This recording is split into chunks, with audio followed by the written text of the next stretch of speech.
Vamos a ver 6 problemas más, comenzamos con condensadores. En el problema número 13 que nos dice, tres condensadores idénticos se conectan en paralelo.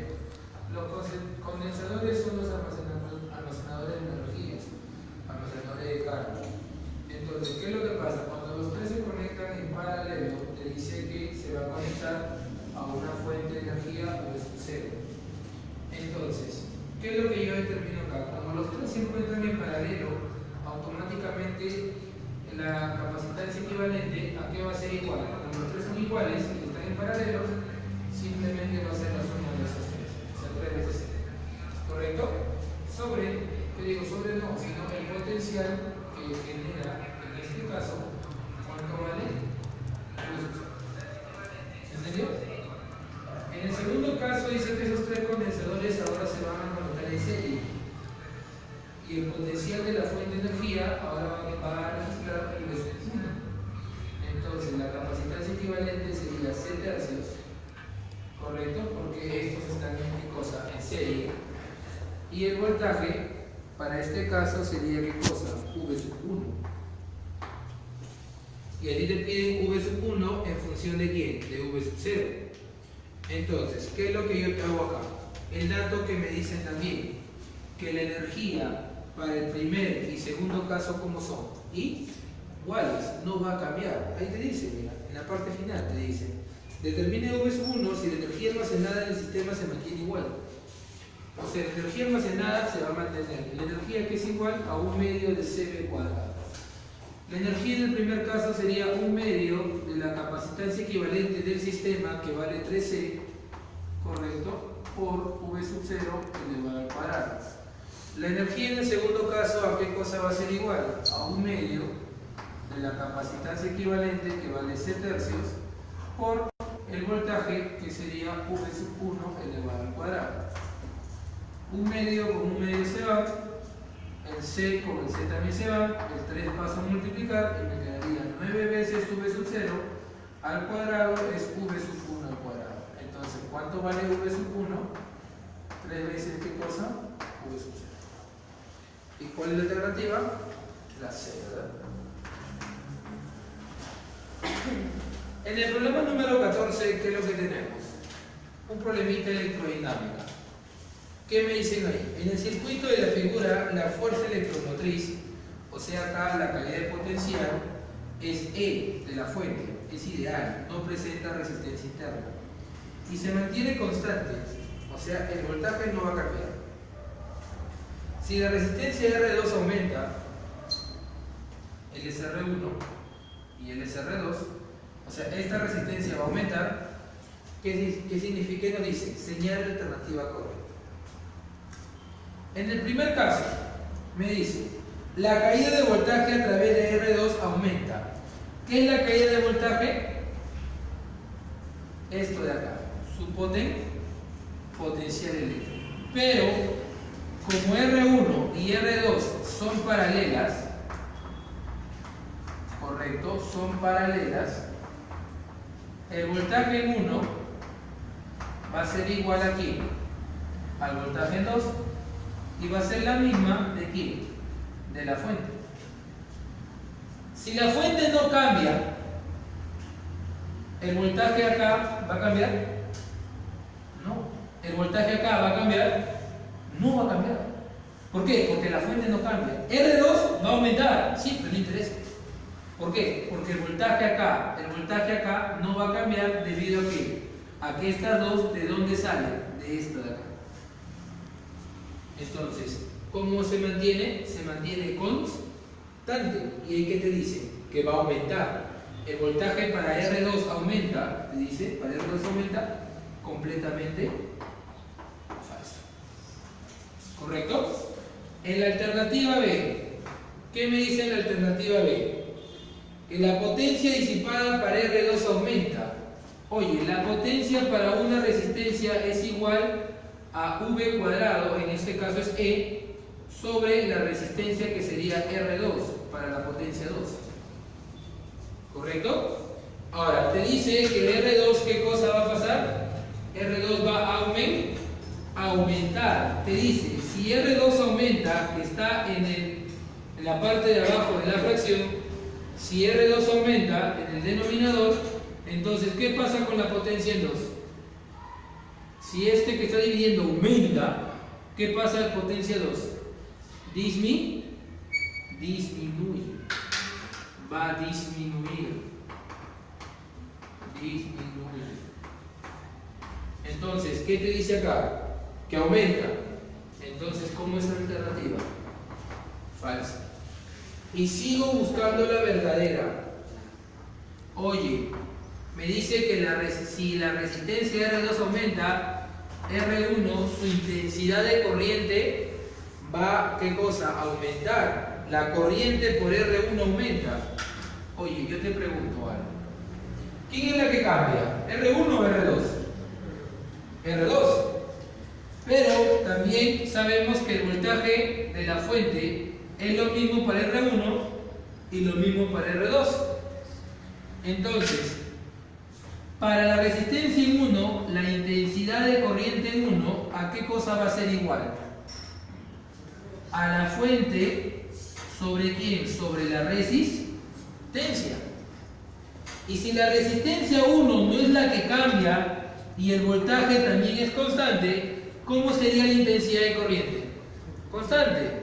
A pesar de que R2 aumenta o de repente disminuye, ¿la intensidad en 1 va a cambiar? No va a cambiar. Entonces, ¿cómo permanece?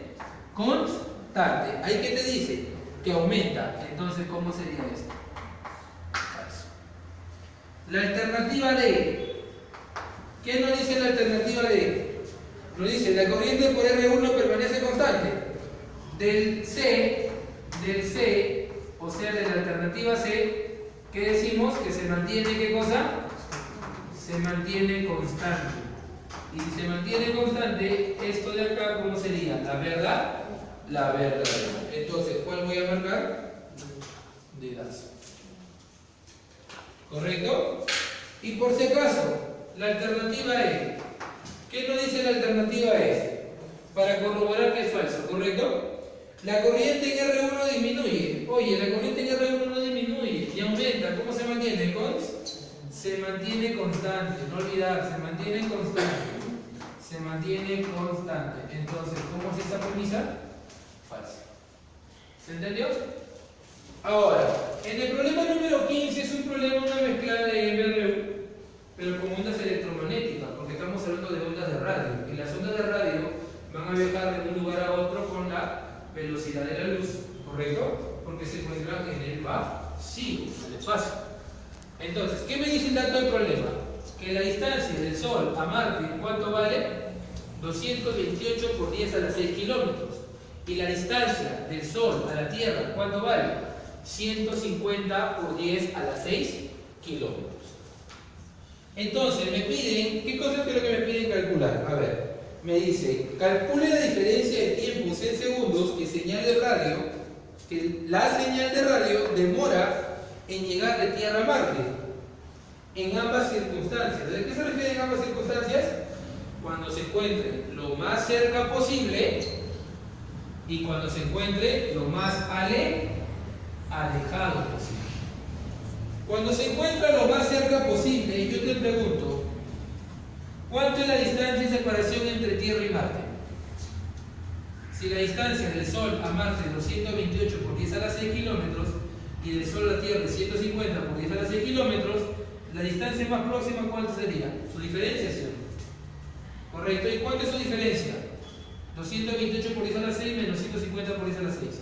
¿Cuánto sería su diferencia? 78 por 10 a la 6, ¿qué cosa? Aquí, ¿correcto? Entonces, la distancia sería 78 por 10 a la 9. ¿Y por qué 10 a la 9? ¿Por qué 10 a la 9? Porque está en kilómetros. 1 kilo y 10 al cubo por 10 a la 6, 10 a la 9. Es igual a la rapidez. La rapidez de la onda de radio. La onda de radio de la Tierra a Marte, la onda de radio viaja a la velocidad de la luz, en el vacío. ¿Cuánto sería? 3 por 10 a la 8. Y por el tiempo 1. Tercia. ¿Cuánto sería? Tercia, ¿cuánto sería acá? 26. 10 a la 8 a dividir 10 a la 9, 3 a la 8, 10 por 26. ¿Cuánto es el tiempo 1? 260. ¿Está bien, no? ¿Qué cosa? ¿C? Segundo. Pero eso no es lo que me pide. Seguimos acá. Lo más alejado posible sería la suma de distancias, ¿sí o no? 228 más 150. ¿Cuánto sería eso de ahí?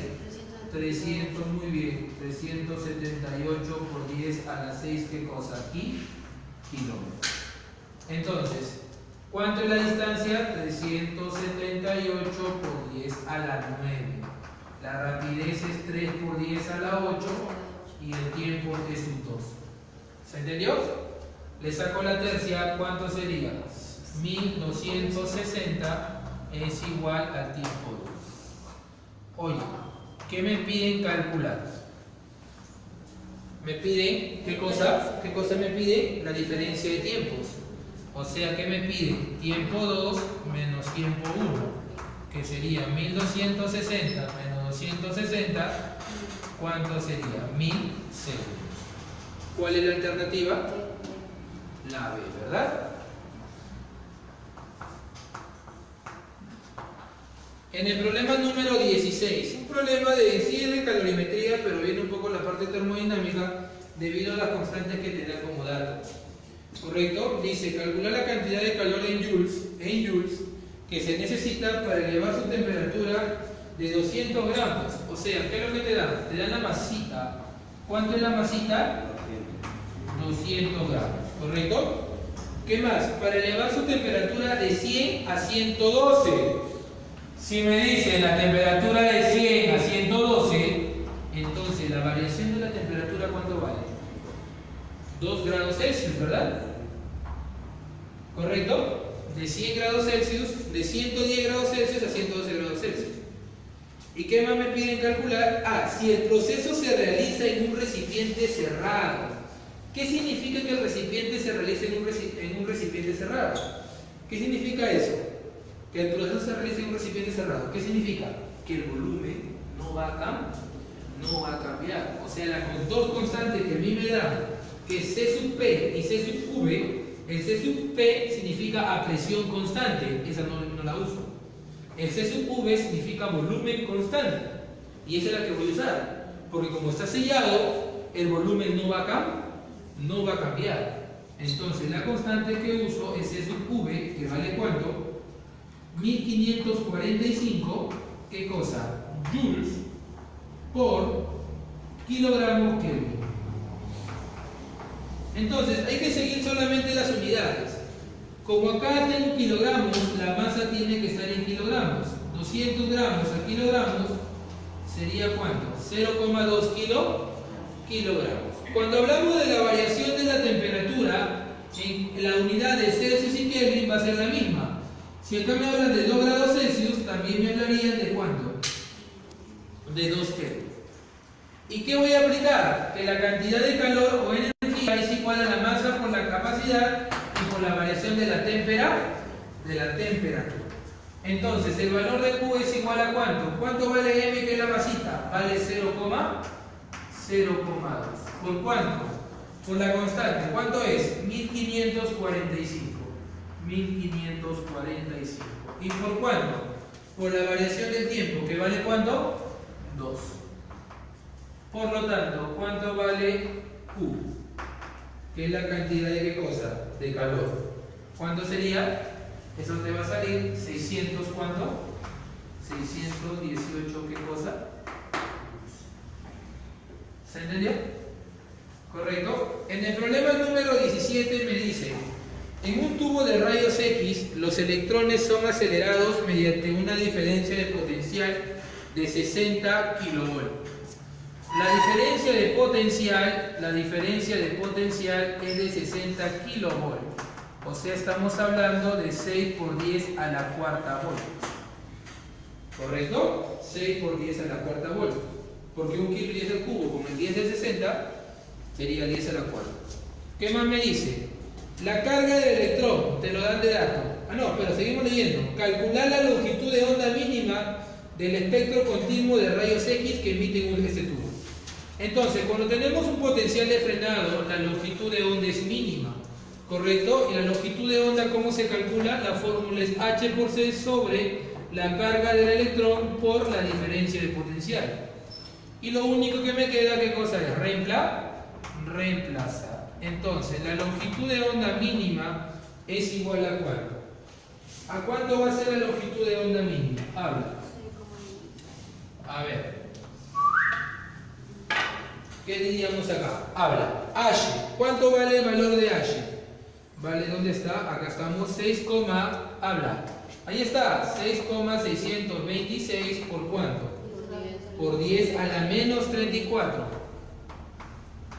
C, que es la velocidad de la luz. 3 por 10 a la 8. ¿Correcto? E, que es la carga del electrón. 1,6 por 10 a la menos 19. ¿Correcto? ¿Y qué más? ¿Qué más? La diferencia de potencial, que vale 6 por 10 a la 4. Entonces, la longitud de onda mínima en toda esta operación me va a salir 0,3, discúlpame, me va a salir 3 por ¿cuánto? Por 10 a la menos 11 metros. ¿Correcto? 3 por 10 a la menos 11 metros. Pero lo que yo quiero pasarlo es ¿a qué cosa? A Armstrong. Entonces, ¿a qué es igual un Armstrong? Un Armstrong equivale a 10 a la menos 10 metros. ¿Correcto o no es correcto? Entonces, metros con metros se van. 10 a la menos 11 entre 10 a la menos 10, 10 a la menos 1. Con 3, ¿cuánto es la longitud de onda mínima? 0,3 Armstrong. ¿Correcto? En el problema número 18 es un problema de óptica en la parte de lo que son espejos, ¿correcto? Me dicen los datos del problema. A ver, vamos a leer. Un joven de 1,8 metros se aproxima a un espejo convexo. El espejo es convexo, ¿correcto? Camina a lo largo del eje del espejo. Cuando se encuentra a 1,5 metros del espejo, o sea, primer dato, el tamaño del objeto. El tamaño del objeto, ¿cuánto vale? 1,8 metros. Cuando se encuentra a 1,5 metros del espejo, ¿qué cosa? Convexo, ¿qué dice? Que la distancia del objeto, ¿cuánto vale? 1,5 metros. ¿Qué es lo que pasa? Que observa que su imagen, o sea, lo que refleja el espejo, ¿cuánto mide? Mide 90 centímetros. O sea, ¿de cuánto estamos hablando? De 0,9 metros. ¿Qué es lo que me piden calcular en este problema? Me piden calcular el radio del espejo. Entonces, lo primero que tengo que hacer es buscar la relación. Siempre cuando te dan tamaño de imagen, tamaño de objeto, porque el problema en este caso te lo están dando, automáticamente en tu mente, ¿qué tiene que estar? El aumento. ¿Qué es el aumento? El tamaño de la imagen sobre el tamaño del objeto. Entonces, ¿qué voy a decir? Pero el aumento también se calcula como menos i sobre tita. ¿Qué cosa es i? La distancia de la imagen. ¿Y qué cosa es tita? La distancia del objeto. Entonces, voy a relacionar estas dos fracciones. Tamaño de la imagen vale 0,9 metros sobre el tamaño del objeto. ¿Cuánto es el tamaño del objeto? 1,8. Igual, menos i sobre ¿cuánto? Sobre tetita. ¿Correcto? Déjalo ahí, no lo reemplaces ahora, no lo reemplaces. 0,9 me queda un medio. Entonces, ¿qué me quedaría acá? Que i, que es el tamaño de la imagen, sería igual a ¿cuánto? Distancia de la imagen, que digo, es menos tita sobre 2. ¿Correcto? Luego de eso lo voy a reemplazar en la ecuación de Descartes. ¿Qué me dice la ecuación de Descartes? Que la inversa de la distancia focal es igual a la inversa de la distancia del objeto más la inversa de ¿qué cosa? De la distancia de la imagen. ¿Correcto? Y también sabemos que el radio de curvatura del espejo es 2 veces ¿qué cosa? La distancia focal. Entonces, ¿qué significa esto? 1 sobre F. Pero F, ¿cuánto vale? R medios, ¿verdad? Igual a ¿cuánto? 1 sobre tetita más 1 sobre la distancia de la imagen, que es menos tita sobre 2. Entonces, ¿qué me quedaría acá? A ver, me quedaría 2 sobre R es igual a 1 sobre tita menos 2 sobre tita. ¿Correcto? Entonces, R, ¿cuánto te va a quedar? R te queda menos 2 tita. ¿Correcto? ¿Y cuánto vale tetita? Es la distancia del objeto. 1,5. ¿Y por 2 cuánto sería? 3. Pero sería menos 3, profesor. ¿Se está equivocando en algo? No. ¿Sabes por qué? Porque este negativo, ¿qué me indica? ¿Qué me indica el negativo? Que el espejo es convexo. Entonces, ¿cuál es la alternativa? La clave E. Bueno, señores, por el momento, correcto, ahí nos vamos a quedar. El detalle es que, si se dan cuenta, o como ustedes observan, los problemas de admisión de este año 2018-2 no han venido tan complicados. Correcto, han sido accesibles, lo mínimo que se puede saber, tranquilamente se puede resolver. Solamente es memorizar fórmulas, entender el problema y salir el problema salió. Los invito sinceramente a la Academia Unificada. Tenemos muy buenos profes, el que le habla me